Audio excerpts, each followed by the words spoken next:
Bueno, mis amados estudiantes, bienvenidos una vez más a este curso de historia de la iglesia en un contexto global. Y nos encontramos en estos momentos en la ciudad, básicamente donde mi esposa y yo nos encontramos ministrando. Esta es la pequeña ciudad de Rivas Vacia Madrid. Y Rivas Vacia Madrid se encuentra, digamos, a unos 20 kilómetros del centro de la ciudad de Madrid. Estamos 20 minutos del aeropuerto internacional Adolfo Suárez en Barajas. Y bueno, es desde aquí donde vamos a tratar un tema que tenemos que siempre tratar cuando hablamos de historia de la iglesia, y es el tema del monasticismo. El monasticismo, lo cual ha impactado la vida de la iglesia a través de las edades, y quizás para nosotros los cristianos protestantes evangélicos nos hacemos la pregunta de por qué existe todavía la práctica del monasticismo y su trasfondo histórico, de dónde salió este concepto, todo ese tipo de cosas. Así que eso es lo que queremos tratar en este momento, en esta sesión de este curso. Y el monasticismo no es un invento cristiano, vamos a comenzar desde ahí. El monasticismo, desde mucho tiempo antes del Nuevo Testamento, podemos hablar de individuos como Juan el Bautista, o comunidades como los esenios, quienes se alejaban del mundo para vivir, digamos, una vida ascética en solitud, con el fin de estar más cerca del Señor. Y un ejemplo, por ejemplo, en la vida antes del cristianismo, yo diría que el ejemplo más grande que tenemos, porque sí, Juan el Bautista es un ejemplo, pero Juan el Bautista salía del desierto y predicaba y regresaba a su lugar de solitud. Pero en el caso de los esenios, llegamos, es aún mucho más claro por el hecho de que los esenios sí vivían en total solitud y buscaban todas las formas posibles de no tener ningún tipo de contacto con el mundo exterior. Cuando hablamos de monjes, por ejemplo, la palabra o la raíz etimológica viene de la palabra monos o uno. Eso es lo que significa uno. Es decir, una persona solitaria. Eso es lo que significa un monje, una persona solitaria. Y los primeros cristianos que comenzaron una vida monástica, ellos lo hicieron porque escogieron ese tipo de práctica. Ellos decidieron salir, fueron inspirados, por supuesto, por profetas como Elías, quien también vivió por 3 años y medio una vida monástica, por así decir. Bueno, en el caso de Elías fue que se vio forzado porque si no lo iban a matar. Pero vemos que Elías se convierte, digamos, en una inspiración para estas personas quienes deciden salir y vivir una vida de solitud. Y como mencioné, pues Juan el Bautista. Y otros fueron inspirados por el hecho de que Jesús vivió por 40 días y 40 noches en el desierto en solitud. Así que debido a esto, pues vemos nosotros también ese impacto de la vida de Jesús, la cual inspira a muchas personas a ir mucho más allá de simplemente tener una vida normal, y deciden, bueno, en vez de vivir 40 días, queremos vivir el resto de nuestros días en total solitud en el desierto. Y los primeros monjes cristianos, bueno, eran individuos solitarios quienes escogieron vivir en solitud, allí en el desierto, para conseguir cercanía con Dios. Y de ahí es que tenemos ese concepto de la palabra ermitaño, que significa solitario.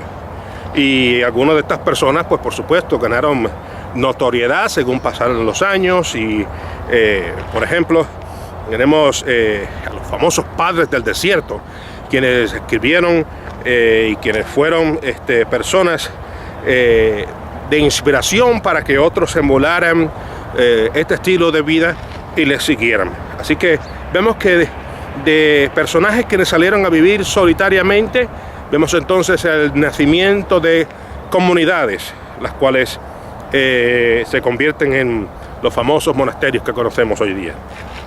El primer monasterio comunitario fue establecido por San Pacomio en el año 346 después de Cristo. Y su líder es conocido como Papa Oben en el idioma siriaco, o Abba en el idioma inglés, o Abbot o Abad Y Pacomio fue tan exitoso que en unos pocos años unas 3.000 personas decidieron unirse en diversas comunidades a lo largo y lo ancho en los desiertos de Egipto, de Israel y finalmente llegando a Capadocia en Turquía y otras localidades en Grecia y en Italia. Cada monasterio tenía sus propias reglas. Sin embargo, las más conocidas son las escritas por San Benito. Cuando usted lee, particularmente el doctor Justo González invierte tiempo en explicar las reglas benedictinas que provienen del nombre de Benito, y San Benito fue el hombre que creó básicamente unas reglas que cambiaron por completo la vida de solitud en los monasterios.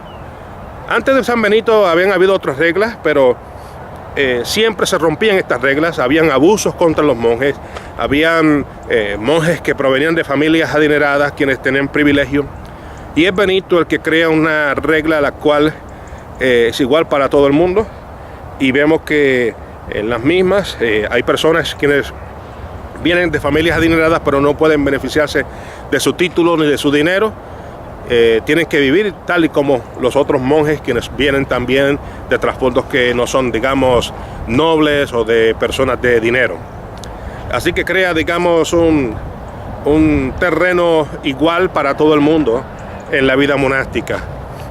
Así que esto es de gran importancia porque trajo transformación en la vida de los monasterios, de una vida, digamos, de mucha inequidad, no había igualdad, y vemos que Benito es el personaje que trae todo eso en la vida de la iglesia.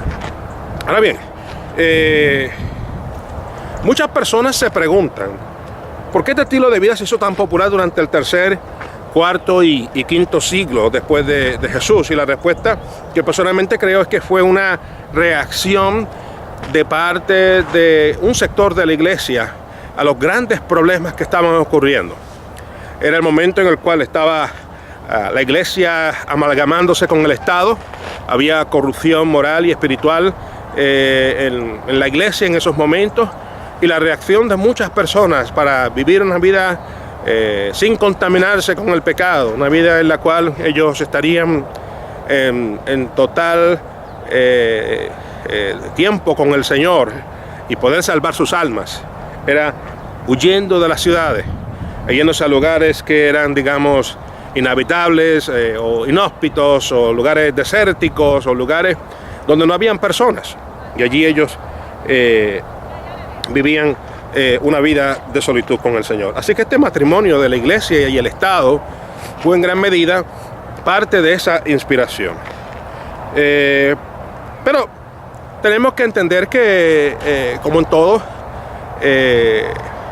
este tipo de práctica pues trajo extremismo, y los extremismos pues como en toda cosa no es productivo. No obstante, pese a los extremismos negativos que quizás podamos hablar por horas en esta sesión, lo cual no voy a hacer, pero creo que el monaquismo trajo cosas positivas también a la vida de la iglesia, y digamos que trajo cosas positivas a nosotros como humanidad.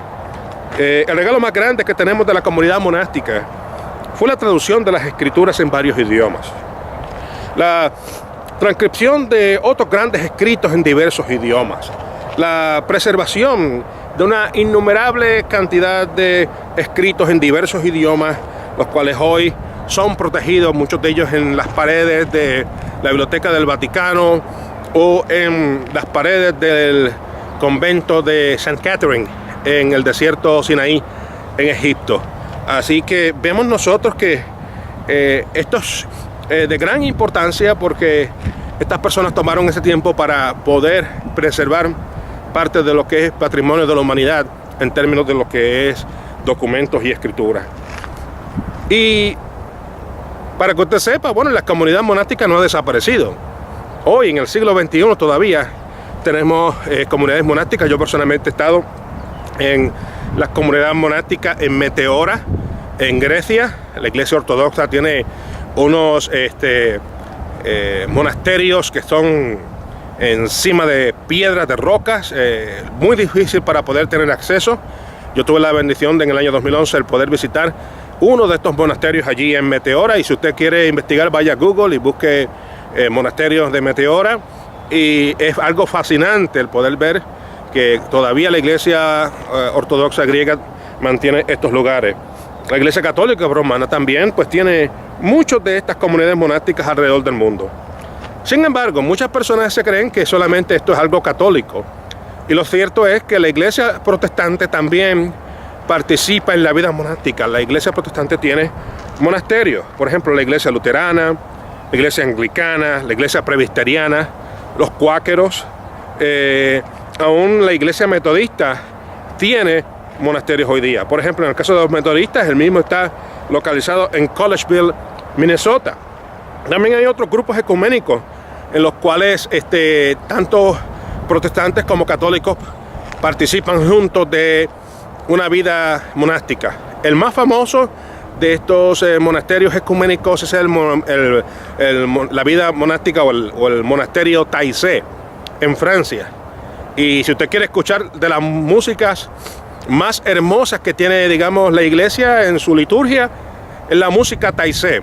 Le invito a que usted vaya también a Google y busque esta información acerca de la música Taizé. La música Taizé, mucha gente que le gusta orar con música, pues cuando van a orar por música Taizé, y es inspiracional en sus vidas. Así que vemos nosotros que la vida monástica continúa hoy día y sigue siendo de una u otra forma de influencia y de contribución a la vida de la iglesia en términos generales. Bueno, y hasta aquí esta información corta acerca de la vida monástica. Confío en que usted pueda continuar participando y siendo parte de este curso, contestando sus asignaciones, y cualquier pregunta pues estamos a vuestras órdenes. El Señor les continúe bendiciendo.